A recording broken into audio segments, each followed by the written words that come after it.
How to log into the Grab app. So first, download the app if you haven't already, then open the app.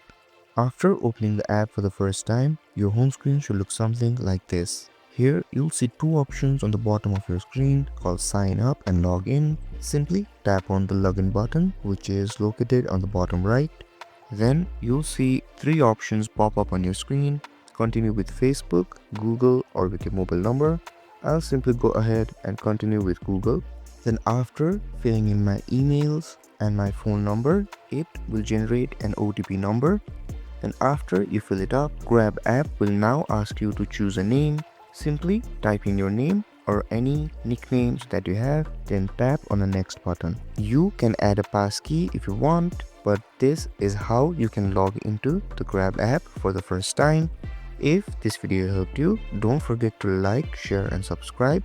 Hit that notification bell so you don't miss any of our videos, and comment down below if there is any specific topic that you would like for me to create a video. So I'll see you guys in the next video.